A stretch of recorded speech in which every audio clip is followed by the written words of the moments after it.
मैं আজি बहुत दुखर साथे कबले बाध्य হৈছোঁ मैं बम्बेत যোৱা 2 মাহৰ পৰা বিছনাত আছোঁ। मैं অসমতো 2-2.5 মাহৰ পৰা যাব পৰা নাই।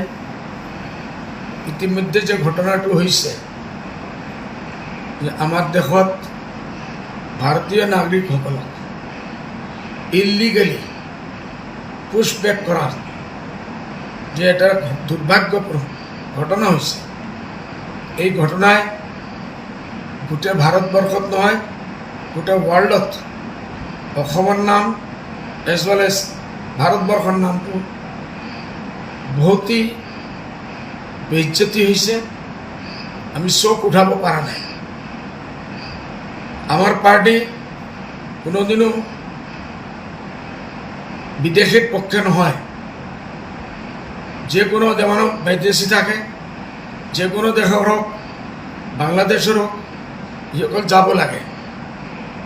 তাহলে ডিপোর্টেশনটো প্রসিজার হিসাবে গভর্নমেন্ট অফ ইন্ডিয়ার কানুনের মাধ্যমে, ফরেন মিনিস্ট্রির মাধ্যমে অন্য দেশের লগত ফরেন মিনিস্ট্রির লগত যোগাযোগ কৰি যিমান লিগেল প্ৰচিজাৰ আছে এইটো মেইনটেইন কৰিব লাগিছিল।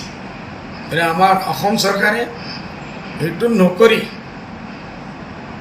খালি নিজৰ জিদ দেখুৱাবৰ কাৰণে ইমান মানুহবিলাকক বৰ্ডাৰত লৈ গৈ ইলিগেলি পুশ কৰিছে। সেইফালে এটা গ্লাছ পানীৰ ব্যৱস্থা নাই। 2 দিন বৰষুণ হৈছে, ৰোহিত আছিল, পুৰুষ মহিলা, 9 মাহৰ এটা বাচ্চা, এনেকুৱা বহুত পুৰুষ মহিলা পুশব্যাক কৰিছে। এৰ ভিতৰত এজন স্কুল টিচার আছিল। এই সব মানুহবিলাক ইলিগেলি গৈ পুশব্যাক কোথায় পুরা ওয়ার্ল্ডত নাই, আমার অসমত হৈছে। আমার মুখ্যমন্ত্রী ডাঙৰীয়াই নিজৰ পাৱাৰ দেখুৱাবৰ কাৰণে এইটো কৰিছে।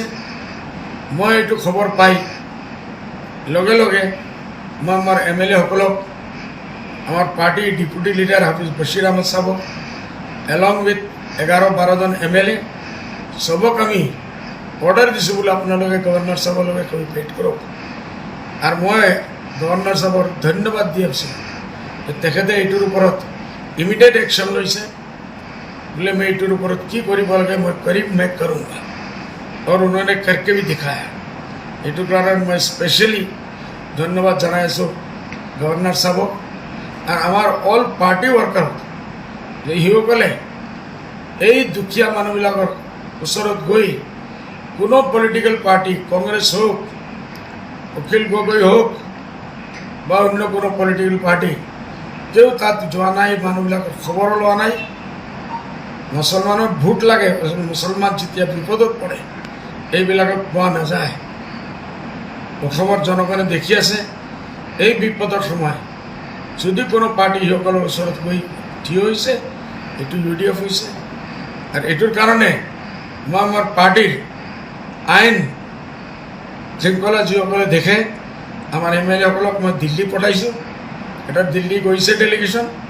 কালি ডাঙৰ উকিলসকলৰ লগত দিল্লীৰ সিসকলে কালি বহি আমি নেক্সট স্টেপ কি ল'ব লাগে, লাইন অফ একশ্যন কি হ'ব লাগে, এইটোৰ ওপৰত আমি কাম কৰি আছোঁ।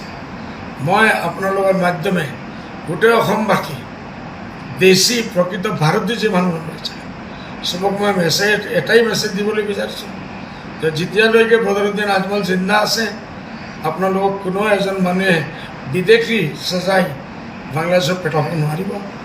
আপোনালোকে নিজৰ কাগজ পত্ৰ আৰু মজবুত কৰক, যিমান ঠিক কৰিব লাগে কৰক।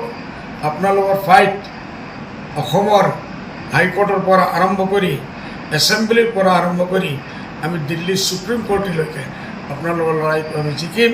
আৰ আপোনালোকে একদম শান্তিৰ সাথে নিজৰ ঘৰত যাই আল্লাহৰ ওচৰত দোয়া কৰক। আল্লাহ এই বিপদৰ পৰা আল্লাহ তাআলা আপোনালোকক বাচাই ৰাখক। ধন্যবাদ স্যাৰ।